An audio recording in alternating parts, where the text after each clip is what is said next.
السلام عليكم ورحمة الله وبركاته. إفادة حديث كلاس 151. بسم الله الرحمن الرحيم. الحمد لله رب العالمين والصلاة والسلام على أشرف المرسلين وآل كل وصحابة أجمعين أما بعد. പരിശുദ്ധമായ മക്ക മദീനയുമായി ബന്ധപ്പെട്ട ചില വിഷയമാണ് വിശദീകരിച്ചുകൊണ്ടുള്ളത്. ഇന്ന് വിശദീകരിക്കാൻ ഉദ്ദേശിക്കുന്ന ഹബീബായ മുഹമ്മദുർ റസൂലുള്ളാഹി സ്വല്ലല്ലാഹു അലൈഹി വസല്ലമ തങ്ങൾ ജനിച്ചെങ്കിത്ത അവത്തെക്കുറിച്ചാണ്. മസ്ജിദുൽ ഹറാമുടെ മുട്ടായിട്ടിക്കട് ഹബീബായ നബി സല്ലല്ലാഹു അലൈഹി വസല്ലമ തങ്ങൾ സൂക്കുല്ലയിൽ അഥവാ സൗക്കുല്ലയിൽ ചൊല്ലുന്ന ജാഗലാണ് നബി സല്ലല്ലാഹു അലൈഹി വസല്ലമ തങ്ങൾ ജനിക്കടെ. അങ്ങനെ നബി സല്ലല്ലാഹു അലൈഹി വസല്ലമ തങ്ങളെ ആവവുള്ളെത്ത ജാഗ തേടിയിട്ട് ഇങ്ങനെ പോകുമ്പോൾ അവിടെ വലിയ മക്കത്തുൽ മുക്കറമാൻ ചെന്നിട്ട് മക്കത്തിൽ മുക്കറമാൻ ചെന്നിട്ട് നമുക്ക് കാണാൻ സാധ്യമാവും. ഹബീബായ നബി സല്ലല്ലാഹു അലൈഹി വസല്ലമ തങ്ങ ജനിച്ച ജാഗയുടെ എൻ്റെ മക്തബാക്കി മാറ്റിടാറ്. അങ്ങനെ അവിടെ പോണു ബുഡലേൻ ചെന്നിട്ട് എവിടെ വായിച്ചെന്നൊക്കെ നനപ്പിന്ത് അങ്ങനെ ബുഡലേൻ ചൊല്ല പേടിയിൽ ഏതായാലും പോയി നോക്കുമ്പോൾ അവിടെ ആരും ഇല്ല, പുറത്ത് ഒരാളെയും കാണ്ടില്ല. നോക്കുമ്പോൾ ഒരു പക്കം ഒരു ബോർഡ് കാണും. ആ ബോർഡിൽ എഴുതി വെച്ചിട്ട് ലം യകും ദലീലുൻ അലാ തഅയ്യുനി മൗലിദിഹി സല്ലല്ലാഹു മകാനി മൗലിദിഹി സല്ലല്ലാഹു അലൈഹി വസല്ലം. നബി സല്ലല്ലാഹു അലൈഹി വസല്ലമ തങ്ങ ജനിച്ച ജാഗ ഇന്നതെന്ന് ചൊല്ലക്ക് യാതൊരു തെളിവുമില്ല. ഈ ജാഗയിൽ ബർക്കത്തെടുക്കുന്നത് ശരീഅത്ത് അനുവദിക്കില്ല എന്ന് ചൊന്നിട്ട് അവരുടെ ബോർഡിൽ കണ്ടെത്തി. ഏതായാലും ഹബീബായ നബി സല്ലല്ലാഹു അലൈഹി വസല്ലമ തങ്ങ ജനിച്ച ജാഗയെന്ന് ചൊല്ലുമ്പോൾ ധാരാളം ഓർമ്മ ഞങ്ങളെ മനസ്സിൽ ഇങ്ങനെ വന്നുകൊണ്ടുണ്ട്. വലിയ ഗൗരവത്തിലും ആദരവിലാണ് മുഅ്മിനായ ഒരാൾ ആ ഭാഗത്തേക്ക് പോകണ്ടേ. ഓരോ തിങ്കളും ശുഭവാർത്ത ആ വാർത്ത എടുത്തുകൊണ്ട് പൂർവ്വകാലത്ത് കഴിഞ്ഞുപോയ അംബിയ അലൈഹിമുസ്സലാത്തു വസ്സലാം ഗർഭിണിയായ ആമിന ബീവി റളിയല്ലാഹു അൻഹയെ സന്ദർശിച്ചുകൊണ്ടിരിക്കുന്ന സംഭവം ഞങ്ങൾ മങ്കൂസ് മൗലിദിലുള്ള ഓതിയത്. അതോടെ ഓർമ്മ പണ്ട് ഒരു നൊമ്പലമ ഒരു പ്രയാസമ ഇല്ലാണ്ട് ആമിന ബീവി റളിയല്ലാഹു അൻഹ ഹബീബായ നബി സല്ലല്ലാഹു അലൈഹി വസല്ലം തങ്ങളെ പ്രസവിക്കരുത്. ഷിഫാൻ ചൊല്ലുടെ ഉമ്മ ആ കിടാവുടെ പരിപാലിക്കരുതും സിരിയത്തെ ബുസ്ര പട്ടണത്തെ കൊട്ടാര ആമിന ബീവി റളിയല്ലാഹു അൻഹ കാണുന്നതും സാവതടാക അത് വറ്റിപ്പോണ്ടതും അതുപോലെ എത്രമാ വർഷ ആ മുസ്ലിമീങ്ങ ആരാധിച്ചുകൊണ്ടിരുന്നക്കത്തെ അഗ്നി കെട്ടുപോണ്ടതും ബിംബ ಎಲ್ಲ തല തിരിഞ്ഞ് വീഴുന്നതും ഈ സംഭവമല്ല നമുക്ക് ഓർമ്മ കൊണ്ട് മാത്രമല്ല ഹബീബായ നബി സല്ലല്ലാഹു അലൈഹി വസല്ലമ തങ്ങ പെറുമ്പ സുന്നത്ത് കർമ്മ ആക്കപ്പെട്ട രൂപത്തിൽ സുറുമയുടെ ഇട്ട രൂപത്തിൽ വലദത്തുഹു മദ്ഹൂനം വമക്ഹൂലൻ കമാ ഖദ് ജാഅ ഫിൽ ഖബരി സ്വഹീഹിൽ മുസ്നദൂൻ ചൊന്നിട്ട് മങ്കൂസ് മൗലിദിൽ ഓതിയത് നമുക്ക് നെനപ്പാടു. ഹബീബായ നബി സല്ലല്ലാഹു അലൈഹി വസല്ലമ തങ്ങ ജനിക്കട ആ രംഗാണ് നമുക്ക് ഓർമ്മ വണ്ടേ. ജനിച്ചെങ്കത്തെ കിടാവുടെ അബ്ദുൽ മുത്തലിബ് എടുത്തുകൊണ്ട് കഅബാലയത്തെ മുട്ട പോയിട്ട് അൽഹംദുലില്ലാഹില്ലദീ അഅതാനി ഹാദൽ ഗുലാമ ത്വയ്യിബൽ അർദാനി ഖസ്സാദ ഫിൽ മഹദി അലൽ ഗിൽമാനി ഉഈദുഹു മിൻ ശർരി ദീ ശൻആനി من حاسد ملترب العينان أنت الذي سميت في القرآن. ഇങ്ങനെ ചൊന്നിട്ട് നീണ്ട മദ്ഹ് ഹബീബായ നബി സല്ലല്ലാഹു അലൈഹി വസല്ലമ തങ്ങൾ ചൊല്ലുന്ന ആ മഹത്തായ ആ വലിയ മഹത്വമുള്ള കിടാവുടെ പിടിച്ചുകൊണ്ട് കഅബാലയത്തെ മുട്ട പോയിട്ട് അബ്ദുൽ മുത്തലിബ് പാടിയെങ്കിത്ത ആ മദ്ഹ് ഗീതാണ് നമുക്ക് നെനപ്പുകൊണ്ട്.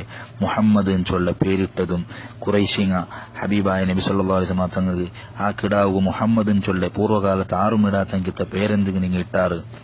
അപ്പോഴാണ് മുഹമ്മദൻ സമ്മൈത്ത് അബ്ദുൽ മുത്തലിബ് ചൊല്ലെ യഹ്മദുഹുൽ അവ്വലൂന വൽ ആഖിറൂന അഥവാ എല്ലാവരും അയാളെ സ്തുതിക്കുവാനായിട്ടാണ് പൂർവ്വകാലത്ത് ഇല്ലാത്തെങ്കിത്ത മുഹമ്മദ് ചൊല്ല പേര് ഞാൻ ഇത്രേൻറ്റ് ഹബീബായ നബി സല്ലല്ലാഹു അലൈഹി വസല്ലമ തങ്ങളെ പറ്റി അയാൾ ചൊല്ലു. ആമിന ബീവിയുടെ പ്രിയപ്പെട്ട മോൻ മുഹമ്മദ് സല്ലല്ലാഹു അലൈഹി വസല്ലമ തങ്ങളെ കാണുവാനായിട്ട് ജൂത പുരോഹിതന്മാർ അർജന്റാക്കിയതും അതുപോലെ ഇങ്ങനത്തെ ഒരു കിടാവ് ജനിച്ചിരാൻ ചെന്നിട്ടു മക്കത്തെ ചന്തല് ജൂതന്മാർ കേട്ട സംഭവമെല്ലാം നമുക്ക് ആ ഹബീബായ നബി സല്ലല്ലാഹു അലൈഹി വസല്ലമ തങ്ങൾ ജനിച്ചെങ്കത്തെ ആ ജാഗയ്ക്ക് പോകുമ്പോൾ നമുക്ക് നെനപ്പാടും. പക്ഷേ അവിടെ എഴുതി വെച്ചിട്ട് മുത്തുനബി സല്ലല്ലാഹു അലൈഹി വസല്ലമ തങ്ങൾ ഇന്ന ജാഗയിൽ ജനിച്ചക്ക് ഒരു തെളിവുമില്ല എന്ന് ചെന്നിട്ടു അവിടെ ഇന്ന ജാഗയിൽ ചെന്നിട്ടു വ്യക്തമായ തെളിവില്ല എന്ന് ചെന്നിട്ടു അങ്ങനെ എഴുതി വെച്ചാറ്. പക്ഷേ ചരിത്ര വ്യക്തമായിട്ട് അതേ ജാഗയിൽ ജനിച്ചിട്ട് നബി സല്ലല്ലാഹു അലൈഹി വസല്ലമ തങ്ങൾ ജനിച്ച ജാഗയുടെ നമുക്ക് ചരിത്രം വിശദീകരിച്ചുകൊണ്ടുണ്ട്. അത് വെറുതെ കണ്ണടച്ച് ഇരുളാക്കലേന്ന് ചൊല്ലാം. കണ്ണടച്ചിട്ട് ഇരുട്ടാക്കുള്ള ഒരു ശ്രമമാണ് ഇന്ന ജാഗയിൽ ജനിച്ചിട്ടില്ല. മുഅ്മിനീങ്ങൾ ലോകത്തുള്ള മുഅ്മിനീങ്ങൾ എല്ലാവർക്കും കൊണ്ടുണ്ട് അവിടെ ജനിച്ചിന്. സാധാരണ അങ്ങനെ ഉണ്ടല്ലേ, പോലീസ് അബ്ബയുടെ തേടോ വന്നപ്പോൾ അബ്ബ ಕೂಡ್ರೊಳಗೆ ಕಟ್ಟದೆಚ್ಚಂತ ಅಪ್ಪ ಹಬ್ಬ ಉಡೊಲ್ಲಾನು ಕೆಟ್ಟಪ್ಪ ಮೊಂಚೊಂದಲ್ಲ ಹಬ್ಬ ಎವಿടെയും ഇല്ല കൂടൊഴുക പോലും ഇല്ല എന്ന് சொன்னான் അതുപോലത്തെ വിഷയമാണ് നിങ്ങൾ ആക്കിക്കൊണ്ടുള്ളത്. അപ്പോൾ ഇക്കട്ട് ഏതായാലും ഹബീബായ നബി സല്ലല്ലാഹു അലൈഹി വസല്ലമ തങ്ങ ഉടവും ജനിച്ചിട്ടില്ല, ഒരു തെളിവുമില്ലാണ്ടാണ് അങ്ങ് എഴുതി വെച്ചത്. എങ്കിലും ലോകത്തുള്ള എല്ലാ ചരിത്രകാരന്മാരും അതേ ജാഗിലാണ് നബി സല്ലല്ലാഹു അലൈഹി വസല്ലമ തങ്ങ ജനിച്ചതിൻ്റെ വ്യക്തമായി നമുക്ക് ചെന്തണ്ടാറ്. ഇത് കണ്ടിട്ടാകുമ്പോൾ അത്ഭുതമായി പോയിട്ട് 1400 വർഷം ആയപ്പോൾ നിങ്ങളെ ഹബീബ് നിങ്ങളെ നേതാവെന്ന് ചൊല്ല ആള് അയാൾ ജനിച്ച ജാഗിക്ക് ഒരു തെളിവുമില്ലേന്ട്ട് അത് നിങ്ങൾക്ക് ഗൊന്തില്ലേന്ട്ട് ആരെങ്കിലും കേട്ടെങ്കിൽ എന്നെ അങ്ങ് കേൾക്കുവാറ്, ഒരു തെളിവുമില്ല അപ്പം നിങ്ങളെ പ്രവാചക നിങ്ങളെ നബി ജനിച്ചിട്ടേ ഇല്ല എന്ന് ചിലപ്പോൾ ആരോപ്പാക്കുവാറ്, ആരെങ്കിലും കേൾക്കുവാറ്. അങ്ങനെ കേൾക്കുക സാധ്യത ഉണ്ട്. കാരണം കൃത്യമായിട്ട് തെളിവില്ലാണ്ടല്ല ഇങ്ങനെ ചെന്നുകൊണ്ടുള്ളത്. 1400 വർഷമാകുമ്പോൾ നിങ്ങളെ നേതാവ് ജനിച്ചെങ്കിൽ ജാഗിക്ക് തെളിവേ ഇല്ല, അതുകൊണ്ട് നിങ്ങളെ നേതാവേ ജനിച്ചിട്ടില്ലാണ്ട് ആരെങ്കിലും കേട്ടെങ്കിൽ എന്തിനാക്കട്. അതേ സമയത്ത് എത്ര കൃത്യമായിട്ട് സ്പഷ്ടമായിട്ട് ചരിത്രകാരന്മാർ ഹബീബായ നബി സല്ലല്ലാഹു അലൈഹി വസല്ലമ തങ്ങൾ ജനിച്ചെങ്കിൽ ജാഗയുടെ നമുക്ക് അടയാളം ആക്കി തന്നറാറ്. ആ ചരിത്ര സത്യത്തിന് എതിരായിട്ടിക്കട് പിന്നെ ഇങ്ങനെ ബോർഡെല്ലാം ഇട്ട് വെച്ചിട്ട് ചരിത്ര വ്യക്തമായിട്ട് നമുക്ക് ഇത് പഠിപ്പാട്ടിക്കൊണ്ടുണ്ട്. അപ്പോൾ ഏതായാലും ഇക്കട്ട് അബ്ദുൽ മുത്തലിബും അയാളെ കാഴ്ച ശക്തി നഷ്ടപ്പെട്ടപ്പോൾ ജീവിതകാലത്ത് അയാളെ സമ്പത്തെല്ലാം മക്കൾക്ക് ഓതിയാക്കി കൊടുക്കുdu. നബി സല്ലല്ലാഹു അലൈഹി വസല്ലമ തങ്ങൾ ജനിച്ചെങ്കിൽ ജാഗ ആ ജാഗ അബ്ദുള്ള റളിയല്ലാഹു അൻഹുവാണ് കിട്ടറ്. അവിടെയാണ് അബ്ദുള്ള റളിയല്ലാഹുവിൻ്റെ അവയിന്നെ ആ ഔത്തായിട്ടിക്കട് മുത്തുനബി സല്ലല്ലാഹു അലൈഹി വസല്ലമ തങ്ങൾ ജനിക്കടെ അവിടെ ആയിട്ടിക്കട് വളരെ അങ്ങനെ 25ാമത്തെ വയസ്സിൽ ഖദീജ ബീവി റളിയല്ലാഹു അൻഹയുടെ മങ്ങിലാവുdu. ആ മങ്ങിലാവുടാട്ടി മുന്നലു അവിടെയാണ് നബി സല്ലല്ലാഹു അലൈഹി വസല്ലം മങ്ങിലായാൽ പിന്നെ ഖദീജ ബീവി റളിയല്ലാഹു അൻഹയുടെ ഔത്തിൽ 28 വർഷം താമസിച്ചിട്ട് നബി സല്ലല്ലാഹു അലൈഹി വസല്ലമ തങ്ങൾ ഹറമുടെ മുട്ടായിട്ടിക്കട് ഖദീജ ബീവി റളിയല്ലാഹു അൻഹയുടെ അവയിന്നെ. പക്ഷെ ഇന്ന് ഖദീജ ബീവിയുടെ അവയുള്ള ജാഗയിൽ അവിടെ എന്തൊരുള്ളെന്ന് അല്ലാഹു അഅലം ಗೊತ್ತಿಲ್ಲ.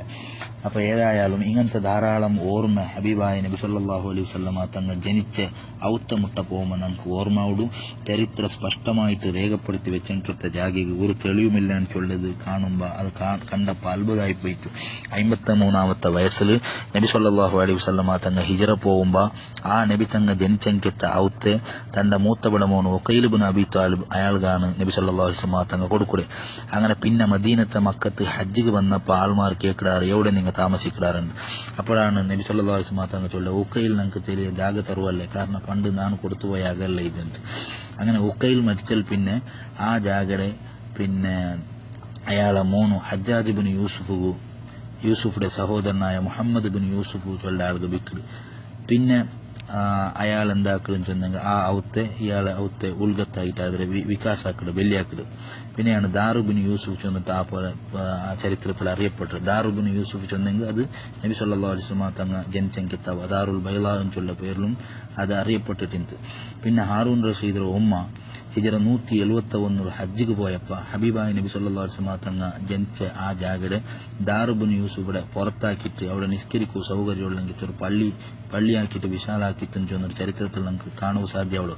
ഹിജറ 250 വഫാത്തായ അസ്റക്കി, അതുപോലെ ഹിജറ 320 വഫാത്തായ തൊബരി ഈ കാര്യമെല്ലാം വ്യക്തമാക്കിയിട്ട് അങ്ങ് ചെന്നറാറ്. ഹിജറ 774 വഫാത്തായ ഇബ്നു കസീർ അഥവാ ഹിജറ 8ാമത്തെ നൂറ്റാണ്ട് അയാൾ ആ ജാഗ പള്ളി ആയിട്ട് ഉണ്ടെന്ന് ചെന്നിട്ട് പള്ളിയായിട്ട് അറിയപ്പെടുന്നു ചെന്നിട്ട് അയാൾ എഴുതി വെച്ചത്. ഹിജറ 885 വഫാത്തായ ചരിത്രകാരൻ ഷെയ്ഖ് അബൂബക്കർ ബിൻ അലി ഈ കാര്യവും വ്യക്തമാക്കി നമുക്ക് പഠിപ്പാട്ടി തന്നത്. അപ്പോൾ ചരിത്ര കിതാബും ബുക്സ് എല്ലാം വായിക്കുമ്പോൾ നമുക്ക് സ്പഷ്ടമായി സൂക്ഷ്മമായിട്ട് നബി സല്ലല്ലാഹു അലൈഹി വസല്ലമ തങ്ങൾ ജനിച്ച ജാഗയിലൊട്ടി ഇങ്ങനെ സഞ്ചാരാക്കിടാറ്. ചരിത്രത്തിൽ സ്പഷ്ടമായിട്ട് ആ ജാഗയുടെ എഴുതി വെച്ചിടാറ്. പക്ഷേ ഈ കാലത്തിലുള്ള അതുപോലെ അങ്ങ് നിലനിർത്തിട്ടിരുന്നാറുണ്ട്. ചരിത്രകാരന്മാരുടെ വിവരണത്തിൽ നമുക്കത് മനസ്സിലാക്കാൻ സാധ്യമാവുള്ളൂ. ഹിജറ 832 വഫാത്തായ തഖിയുദ്ദീൻ അൽ ഫാസി അയാളെ ഷിഫാഉൽ ഖറാം ബി അഖ്ബാരിൽ ബലദിൽ ഹറാം ചൊല്ല ഗ്രന്ഥത്തിൽ ഈ വീട് പിന്നെ ഈ ഔത്തരെ കണ്ട ദൃക്സാക്ഷി വിവരണ ഒരാളാക്കിയത് വ്യക്തമായിട്ട് അയാൾ അതിൽ ചൊല്ലു. ആ കിതാബിൽ അയാൾ ചൊല്ലേന്ദ്ര ചെന്നെങ്കിൽ ചതുരാകൃതിയിലുള്ള ഒരവ 2 കെട്ടുള്ള ഒരു തൂണും അവിടെ ഉണ്ട്. പിന്നെ പടിഞ്ഞാറ് ഭാഗത്തിൽ ദക്ഷിണ ഭാഗത്തൊട്ടിക്ക് കൂടിയിട്ട് ചേർന്നിട്ടൊരു മൂലമുണ്ട്. പർവ്വതത്തെ മുട്ടമുള്ള പിന്നെ ബായിൽക്ക് മുഖമായിട്ടാണ് ഈ മൂലമുള്ളത്. പിന്നെ പൂർവ്വഭാഗത്തൊരു ബായിലുണ്ട്. 10 കണ്ടി ഉണ്ട് അതൊക്കെ. പിന്നെ പൂർവ്വഭാഗത്തുള്ള മതിലിൽ 4 കണ്ടി, അതുപോലെ ഉത്തര ഭാഗത്ത് 3 കണ്ടി ഉണ്ട്, പടിഞ്ഞാറ് ഭാഗത്ത് 1, മൂലൽ 2, അങ്ങനെ 10 കണ്ടി ಅದಕ್ಕುಂಟು. പിന്നെ ഈ ഔത്തിലെ സുപ്രധാനമായ പ്രമുഖ ഒരു റൂമുണ്ട്. ഈ റൂമിടെ മുട്ട ഒരു ചെറിയ ഗുണ്ടി, ഒരു ചെറിയ കുഴി, ഒരു ഗുണ്ടി. ആ ഗുണ്ടിയിൽ ഉദ്ദത്തരം ചൊന്നെങ്കിൽ 1 മുളവും 1 മുളത്തെ 6 ഉദ്ദ ആ ഗുണ്ടി കൊണ്ടുണ്ടാണ്. ഉദ്ദവും ആഴത്തിലായിട്ട് അത്ര ഉണ്ടത്. പിന്നെ ഈ ഗുണ്ടിയുടെ ചുറ്റും പിന്നെ